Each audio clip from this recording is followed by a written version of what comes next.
fait quoi? Ah! Ça fait plusieurs fois que je te vois t'arrêter dans des lieux vides comme ta tête. C'est parce que j'ai l'impression que cet endroit est hanté. Et ta gueule de fine sous psychotrope n'a fait que me le confirmer. Si tu arrêtais de lire des mangas et autres conneries, tu saurais que les fantômes, ça n'existe pas. Alors toi, tu dis quoi? Est-ce que j'ai une tête de nerd? Oh, t'as plutôt une tête à sécher les cours pour fumer des joints. Ça m'étonnerait, j'ai pas d'argent pour m'acheter des joints. Hello les nyctalopes. Oui, on se retrouve sur du Garry's Mod, ça faisait longtemps. T'avais pas dit que la prochaine fois que tu parlerais de Garry's Mod, ce serait pour parler des serveurs RP? Sa Majesté nous a fait une carte de France. Oui, en effet. Mais comment parler des serveurs si on ne connaît pas les maps? Mais où suis-je? Vous savez, en jouant à Garry's Mod, on a toujours cette petite sensation étrange qui nous glace le sang. De là à nous en faire des maux de ventre pour certains. C'est dû à son atmosphère vide. Et j'ai eu envie de creuser les maps pour comprendre ce qui n'allait pas. Aujourd'hui, je vous présente 3 maps horrifiques que vous pourrez explorer sans trop vous spoiler, afin que vous puissiez profiter de votre urbex digital. Mais regardez-moi cette merde, il savait même pas dessiner le mec.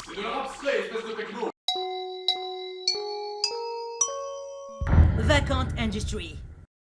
Vous êtes contents car le mois de mars est enfin arrivé? Le soleil brille, les oiseaux chantent. Perdu, on retourne manger du froid en Antarctique. Eh merde, on se les gèle ici. Vacant Industry est un gigantesque complexe militaire porté disparu. Et selon le lore de la map, il a été retrouvé grâce à une gigantesque plateforme de glace qui s'est détachée, révélant ainsi l'endroit. Aucune communication n'a pu être établie avec le bâtiment, si bien que nous sommes envoyés par l'Organisation internationale des recherches pour découvrir ce qu'il s'y cache à l'intérieur, et également réparer le générateur, car oui, il s'agit plutôt là d'une centrale. Il fait chaud ici, ça vient de moi. Après avoir passé quelques minutes à comprendre comment il fallait ouvrir la porte d'entrée, tu comprendras rapidement que cette map est remplie d'énigmes et de casse-tête en tout genre. Une fois à l'intérieur, un ascenseur te mènera vers les lieux gigantesques dénués de toute trace de matière organique que sont les locaux de Vacant Industry. Je ne vois pas à quel genre d'usine tu penses. Nous, on fabrique seulement des boîtes. Un peu comme ta tête. Bon, c'est sûr que quand on a le crâne d'un blobfish aussi.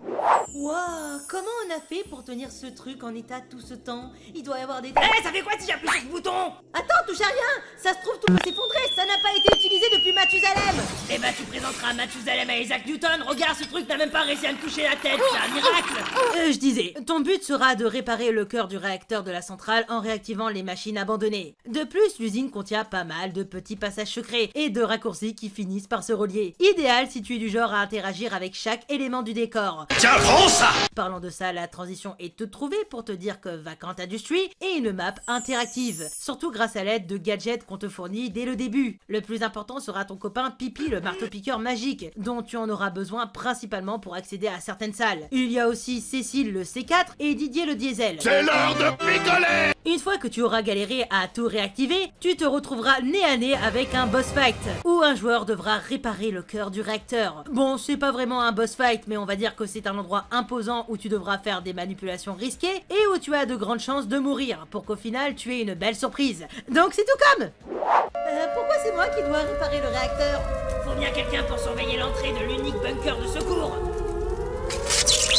Réacteur réparé. Mais en fait c'est super simple de bosser dans une centrale. C'est tellement facile qu'on aurait pu croire que j'ai été assisté depuis le début. Ah ouais, attends, pousse-toi, je vais essayer. Vacant Industry est une carte gigantesque qui ne manque pas de recoins cachés à visiter. Elle est grande, oppressante et on se sent rapidement envahi d'un sentiment de malaise et d'inconfort. Pour sûr, il y a fort à parier que l'endroit soit hanté. L'ambiance sonore marche vraiment bien et l'histoire cachée ne manquera pas d'intéresser les petits curieux d'entre vous. J'ai pas fini mon dessin, maman. Mais le tout me fait aussi penser à Half-Life. Volontaire ou non, on y retrouve la vibe. Bon, les aliens en moins. Si tu es fan de la franchise, je pense que tu vas te régaler à explorer et à interagir avec tout et n'importe quoi. Mais encore une fois, ici on parle de map hantée. Et je t'assure que faire Vacant Industry seul la nuit va te faire hésiter à t'aventurer davantage dans le jeu. Si bien que j'ai dû faire venir un ami pour m'épauler. Résultat, on était deux à flipper. Ça va être tout noir. Car oui, je te suggère de faire Vacant Industry à plusieurs. Vu le nombre d'objets qu'il y a à ramasser, je pense que tu auras besoin d'un ou deux camarades pour t'épauler. Il faut savoir que la map a reçu énormément de reconnaissance de la part de la communauté. Certains y voient même un jeu à part entière. Catacombes. Alors celle-là, j'ai hésité avant de la mettre, car il me fallait une carte de transition entre Vacant Industry et celle que je voulais vous présenter à la base. Dans JM Catacombes, tu te retrouves dans les catacombes de Paris. Oh, c'est très de l'amour. Ton but dans cette carte sera de retrouver 4 types de clés métalliques. Or, argent, cuivre et fer, disséminés aléatoirement dans les catacombes. Chaque clé correspond à une porte secrète, menant à des zones cachées ou à des trésors. Et comme si ça ne suffisait pas, absolument tout dans cette carte veut ta mort. Il faut donc que tu aies un minimum l'œil pour repérer les clés, mais aussi faire attention aux pièges qui ne manqueront pas de te rappeler pourquoi Indiana Jones n'appuie pas sur la touche majuscule en courant partout. Je me suis fait fumer comme un saumon. Oh, les catacombes de Paris, j'ai toujours voulu les visiter. Est-ce que les fantômes, ça peut sauver les gens d'avalanche? Parlant d'explorateurs, la carte est directement inspirée des premiers jeux Tomb Raider, reprenant même des HUT et des effets sonores. Si jamais tu es fan de Lara Croft, je pense qu'il y a moyen que tu te régales dans ce paradis englouti. Même si là on est plus sur l'enfer, ne le cachons pas. Moi ce qui m'intéresse chez Lara, c'est quelque chose que je n'ai pas le droit de dire pendant la vidéo. Son lavabo gigantesque! C'est le lavabo de la salle de bain. D'accord, tu peux donc fouiller l'endroit de fond en comble, mais fais attention aux divers mécanismes. Sache que la map a aussi une mission annexe où tu devras retrouver une dague légendaire et la ramener à son hôtel à la surface. Bon, déjà que moi les clés je galérais, je laisse la mission aux plus déterminés d'entre vous. Il y a aussi plusieurs mécanismes de levier ainsi qu'un système de lampe torche que tu peux utiliser afin de ne pas te perdre dans ce labyrinthe. Crois-moi que c'est le genre de truc idéal à faire si tu ne veux pas devenir fou. Ça fait des heures qu'on tourne et on n'a pas trouvé une clé. En plus, je suis pas à l'aise avec tous ces macabées. J'ai peut-être passé toute ma vie à chercher dans les catacombes, mais moi au moins j'ai trouvé la clé. Alors de quoi t'es mort? C'est simple, j'ai juste pas trouvé la porte. Je sais aussi que cet endroit peut te mettre mal à l'aise vu le nombre de cadavres et de squelettes sans jaquette bleue qui jonchent le sol. Cependant, si je parle de cette map, c'est aussi parce que beaucoup de joueurs disent qu'elle est hantée par un fantôme. Un fantôme programmé, je vous rassure. Ou pas. Souvenez-vous dans la vidéo de Feldup sur les jeux vidéo, quand il parlait de RP Downtown. Eh bien, le même délire existe dans les catacombes. Pas mal de joueurs se sont amusés à essayer de faire apparaître les 10 fantômes, pour voir si les légendes qu'on raconte autour de la map sont vraies. Tiens, Qu'y a-t-il? on dirait que j'ai vu une silhouette. Quoi, tu attends la visite d'une silhouette? Et pourtant non, j'attends personne. Je suis Olivier de Carglass.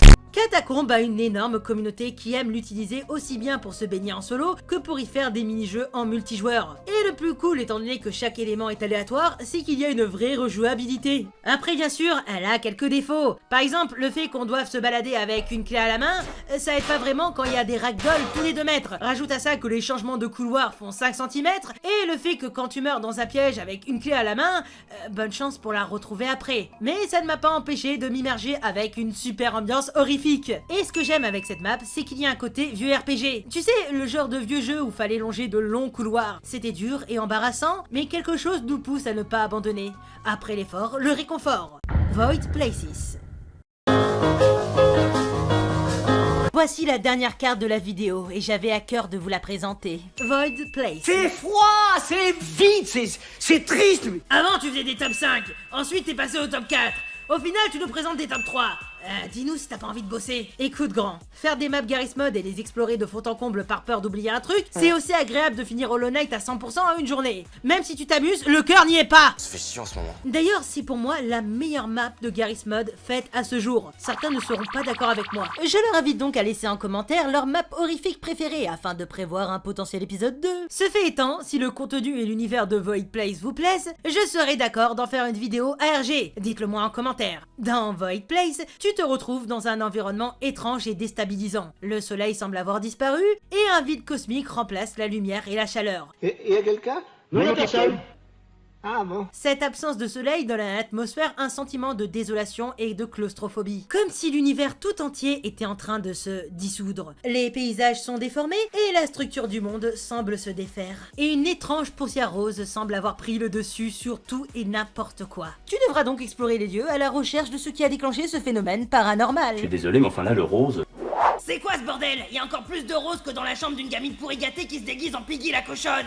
On dirait que la dimension s'est fait absorber dans une autre réalité qui ressemble au backroom, mais en plus girly. Mais oui, bien sûr! Tout de suite au tableau rose, noir! Si on prend l'espace-temps et qu'on le fait no-clipper dans une map Garry's Mod, au même moment où un escadron de flamants roses et de poupées Barbie fusionnent leurs atomes crochus dans le voile de la réalité, qui se déchire et se reforme au rythme de la musique Bumblebee, et que les ondes synergétiques se cognent en faisant doubi doubi doulada doubi doubi doulada. Ça fait des chocs à pic! Bon là j'ai décidé Kirby, mais ça marche quand même! Bon sang, mais c'est totalement logique! Void Place est également une map qui contient pas mal d'énigmes et d'éléments qui se déclenchent selon les endroits où tu es déjà passé. J'ai d'abord entendu la sonnette, puis la porte s'ouvrir, puis j'ai vu sa silhouette. De plus, il ne s'agit pas d'une banale map bac à sable. Au contraire, on est dans un véritable petit jeu caché dans Garry's Mod. Un peu comme dans Vacant Industry, mais poussé jusqu'au bout. Chaque map a son objectif que tu devras compléter si tu veux passer à la suivante. Par exemple, dans l'endroit où tu spawns, il te faudra activer 4 distributeurs perdus dans ces pseudo backrooms. Ah, les backrooms, parlons-en. Le jeu s'inspire très clairement des Liminal Space. Et encore mieux, il les reprend à sa sauce. On découvre petit à petit le reste d'une civilisation, mais qui aujourd'hui ne fait plus du tout sens. Plus tu te perdras dans cet endroit, plus tu te rendras compte à quel point cette map est involontairement narrative. On a même l'impression de jouer à un autre jeu que Garry's Mod par moment. Mais ici, on parle de map hantée. Et là, je ne sais pas si on est dans du hanté à la Phantom Manor de Disneyland ou dans de l'horreur psychologique Lovecraftienne. Entre les monstres creepy qui te regardent au coin des fenêtres, les screamers musicaux parce que tu as appuyé là où tu ne devais pas, les fantômes qui s'amusent à te voir t'affoler et disparaissent juste sous ton nez.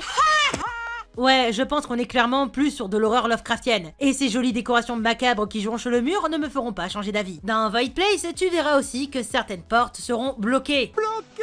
Car oui, des portes, tu vas en ouvrir plus que dans un épisode de Digital Circus. Mais tu te rendras compte que certaines d'entre elles ne peuvent que s'ouvrir de l'autre côté.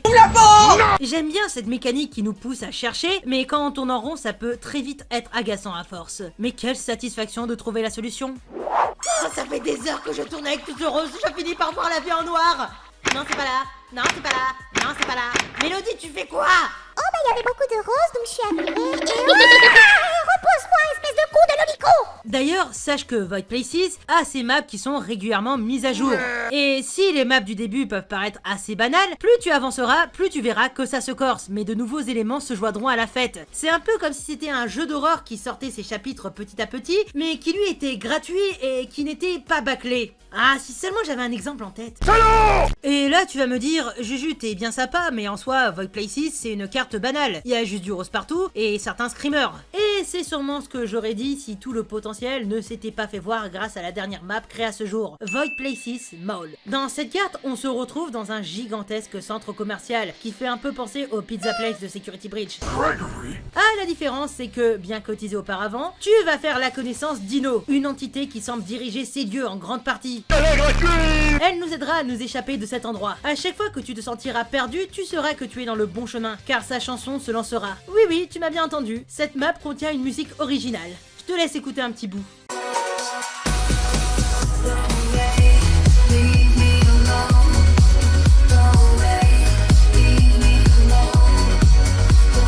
La musique est incroyable. On fait pousser un tabarnak là. Bon, en fait, Taino, elle est innocente, j'ai envie de dire. La blague est valide. Oui, mais non. On ne sait pas vraiment si elle est bienveillante ou pas. C'est spécial. Du moins, tu verras au fur et à mesure de ton aventure. Il y a de quoi s'inquiéter en grande partie. D'ailleurs, si le délire du centre commercial hanté te rappelle The Oldest View de Canapixel, figure-toi que ce n'est totalement pas voulu. L'idée existait bien avant. Mais comme j'ai eu l'occasion de discuter avec le créateur de la map, le gars était assez cool pour y placer une référence. La map du centre commercial est sûrement ce qui se fait de mieux dans Void Places, et l'atteindre est une véritable graduation. En plus, Pink Black, le créateur, a eu la gentillesse de faire coopérer les fans du projet là-dessus. Du coup, plein d'artistes en tout genre y ont laissé leurs pattes. Et il y en a certains que je connais qui sont de très bons amis. Bah, pourquoi il y a autant de monde qui font les courses dans un centre commercial hanté? Plus d'articles, moins de monde en caisse. Ah ouais. J'ai développé une véritable fascination pour cette map de Garry's Mod, et je m'en mords les doigts de ne pas pouvoir vous la faire découvrir davantage, car entre les tags sur les murs, les éléments mystiques, son univers graphique ainsi que son ambiance synthwave maudite par je ne sais quel sorcier des années 80, il y a tout pour en faire un jeu à part. À la base, je voulais même faire une vidéo que sur cette map, mais hélas, elle manquait d'éléments. Je vous invite donc à suivre le créateur sur les réseaux. Il poste régulièrement du contenu au fur et à mesure qu'il progresse, donc n'hésitez pas à aller le soutenir. Et dites-moi en commentaire si vous voulez une vidéo ARG là-dessus. Pour être franc, j'ai déjà commencé à l'écrire de mon côté. Conclusion! Merci vraiment d'être resté jusque là. Veux-tu bien m'aider en me mettant un commentaire et me dire quel jeu tu aimerais voir dans ce format? Ça boosterait l'algorithme. De plus, je lis tous vos commentaires. N'hésite pas à t'abonner, à mettre un like et à partager, et j'ai pour but d'atteindre les 120 000 abonnés. Et également, je propose des contreparties Tipeee si tu veux voir ton personnage dans une vidéo. De plus, je t'invite à me suivre sur X et Blue Sky pour suivre la progression de ma série Bat Life. C'est un projet qui me tient énormément à cœur. Garry's Mod, c'est bien plus qu'un simple bac à sable où tu fais joujou avec ta créativité. Il y a 2 ans, quand j'en avais parlé, j'étais convaincu que ce jeu, c'était juste pour construire, déconner et laisser libre cours à son imagination. J'avais zappé un truc énorme. Garry's Mod, c'est aussi une plongée dans l'horreur. Et là, on parle des fameuses liminal space. Un liminal space, ou espace liminal en français, c'est un concept qui désigne des lieux qui te donnent une vibe bizarre, comme s'ils étaient coincés entre 2 mondes. Imagine un couloir d'hôpital désert la nuit, une piscine vide où il y a juste le bruit de l'eau qui goutte, ou un centre commercial abandonné où tes pas résonnent. Eh bien, dans Garry's Mod, tout ça, ça se traduit avec l'aide des maps. Elles sont flippantes, souvent vides, et elles ont une atmosphère pesante qui te mettent mal à l'aise. Comme quoi, il y a d'autres types d'horreur que celle des jumpscares. Quoi qu'il en soit, maintenant quand je jouerai à Garry's Mod, j'aurai consciemment ce sentiment de mal-être profond qui restera en moi. J'espère que cette vidéo vous a plu, et faites-moi savoir en commentaire si vous voulez un ARG de Void Place. Hop, reste là, la vidéo n'est pas finie. Avant toute chose, merci à Kuruka-Chain de m'avoir accompagné au long de cette vidéo. Oui, c'était elle le joueur avec le modèle Dino, modèle qu'elle a d'ailleurs elle-même fait. Kuruka travaille sur le projet Void Place, et c'est d'ailleurs elle-même qui m'a donné l'idée de faire une vidéo sur les maps horrifiques de Garry's Mod. Donc si vous avez aimé cette vidéo, c'est avant tout grâce à elle. À côté, elle fait du VTubing sur TikTok et ça lui arrive de faire des let's play de Void Place. Si jamais tu veux découvrir davantage la map, je te mets son travail en description. N'hésite pas à aller la remercier. Ensuite, merci à Vlad Vulpes d'avoir refait l'intégralité de Leave Me Alone de Void Place. Car oui, la musique n'a pas d'instrumental. La chanson est malheureusement faite par IA, mais une version avec une vraie chanteuse est en cours. Vlad a actuellement besoin de votre aide pour participer à l'un des plus gros festivals de musique d'Europe. Et pour cela, il a besoin de likes sur son SoundCloud. Allez voir ce qu'il fait, c'est en description. Donc si t'es un amateur de tout ce qui est électro dubstep, tu vas être au paradis. Merci Ino de nous avoir aidé à sortir d'ici. C'était vraiment cool d'observer toutes ces maps de Garry's Mod, et à part faire un énorme bac à sable, je pensais pas que c'était possible de les personnaliser en les plongeant dans l'horreur la plus totale. Non vraiment, j'ai appris des choses aujourd'hui et c'est un peu grâce à toi. J'ai hâte d'en redécouvrir davantage. Bon, par contre on doit y aller donc on se reverra bientôt, j'espère. Oh. Tu veux qu'on reste encore un peu jouer? Je crois que ça veut dire oui.